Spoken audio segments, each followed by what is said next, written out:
Hi friends, ഇത് നമുക്ക് നല്ല അടിപൊളി ടേസ്റ്റിൽ പഴംപൊരി എങ്ങനെ ഉണ്ടാക്കാൻ നോക്കാം. അപ്പോൾ ഞാൻ ഇതിന് മുമ്പ് 2 വട്ടം പഴംപൊരി ഉണ്ടാക്കുന്ന വീഡിയോ അപ്ലോഡ് ചെയ്തിട്ടുണ്ട്. അതിൽ നിന്നും കുറച്ച് വ്യത്യസ്തമായിട്ടാണ് ഞാൻ ഇന്ന് പഴംപൊരി ഉണ്ടാക്കുന്നത്. അപ്പോൾ നമുക്ക് നോക്കാം ഈ പഴംപൊരി എങ്ങനെ ഉണ്ടാക്കാമെന്ന്. അപ്പോൾ ആദ്യം വേണ്ടത് മൈദയാണ്. അപ്പോൾ ഞാനിവിടെ 1 കപ്പ് മൈദ എടുത്തിട്ടുണ്ട്. ഇതിലേക്ക് നമുക്ക് 1 ടേബിൾ സ്പൂൺ നല്ല നൈസായിട്ടുള്ള അരിപ്പൊടിയും കൂടി ഇട്ട് കൊടുക്കാം. പിന്നെ വേണ്ടത് ഉപ്പാണ്. അതൊരു 1/4 ടീസ്പൂൺ ഉപ്പ് ഇട്ട് കൊടുക്കാം. പിന്നെ 1/4 ടീസ്പൂൺ ഏലക്കപ്പൊടി, 1/4 ടീസ്പൂൺ ബേക്കിംഗ് സോഡ, 1/4 ടീസ്പൂൺ മഞ്ഞൾപ്പൊടി, 1 ടേബിൾ സ്പൂൺ പഞ്ചസാര എന്നിവ ഇട്ട് കൊടുക്കാം. ഇനി ഞാനിതിലേക്ക് ചേർക്കുന്നത് കടലമാവാണ്. അപ്പോൾ ഒരു 1/4 കപ്പ് കടലമാവ് ചേർക്കുന്നുണ്ട്.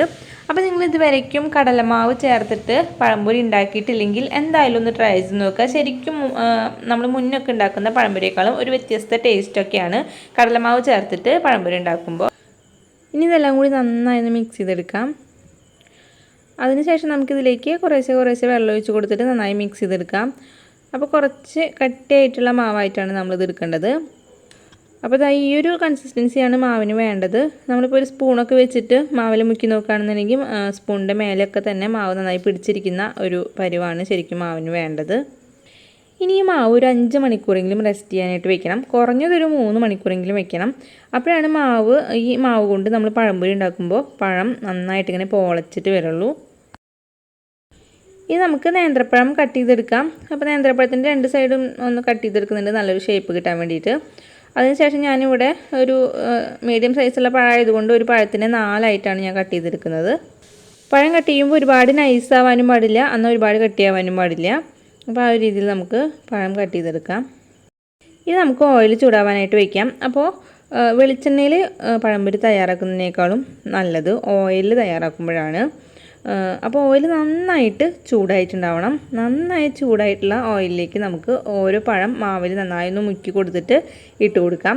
അപ്പോൾ നല്ല ചൂടായിട്ടുള്ള ഓയിലാണെങ്കിലാണ് ഇത് പെട്ടെന്ന് ഇങ്ങനെ പൊന്തി പോളച്ചിങ്ങനെ വരുള്ളൂ. ചൂട് കുറവാണെങ്കിൽ ഇതേപോലെ പോളച്ച് വരില്ല. അപ്പോൾ നല്ല ചൂടിൽ തന്നെ വേണം നമ്മളിത് ഇട്ട് കൊടുക്കാനായിട്ട്. ഇത് ഇട്ട് കൊടുത്തു കഴിഞ്ഞാൽ പിന്നെ ഒരു മീഡിയം ഫ്ലെയിമിൽ വെച്ചിട്ട് വേണം ഇത് നമ്മൾ തയ്യാറാക്കി എടുക്കാനായിട്ട്. അപ്പോൾ കുറച്ചധികം തന്നെ ഓയിൽ ഉണ്ടെങ്കിലാണ് നമുക്ക് ശരിക്കും നല്ല ഷേപ്പിൽ പഴംപൊരി കിട്ടുള്ളൂ. അപ്പോൾ നമുക്കൊരു ഭാഗം ആയി തുടങ്ങുമ്പോൾ തിരിച്ചും മറിച്ചൊക്കെ ഇട്ട് കൊടുത്തിട്ട് നമുക്കിത് നന്നായി ഒന്ന് പൊരിച്ചെടുക്കാം. ഇപ്പോൾ ഇതാ പഴംപൊരി കളറൊക്കെ മാറി നന്നായിട്ട് വന്നിട്ടുണ്ട്. നന്നായി പൊളച്ച് നല്ല ഷേപ്പിൽ വന്നിട്ടുണ്ട്. ഇനി നമുക്ക് ഫ്ലെയിം നന്നായി ഒന്ന് കൂട്ടി വയ്ക്കുക. ഒരു 5 സെക്കൻഡ് കൂട്ടി വെച്ചാൽ മതി. അതിനുശേഷം നമുക്ക് ഓയിലിൽ നിന്ന് എടുക്കാം. അപ്പോൾ അധികം ഓയിൽ കുടിക്കാതെ കിട്ടും.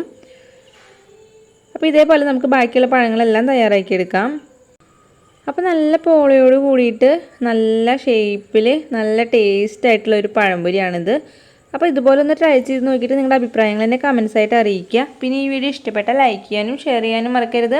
പിന്നെ ഈ ചാനൽ പുതിയതായിട്ടാണ് നിങ്ങൾ കാണുന്നതെങ്കിൽ പ്ലീസ് ചാനൽ ഒന്ന് സബ്സ്ക്രൈബ് ചെയ്യണേ.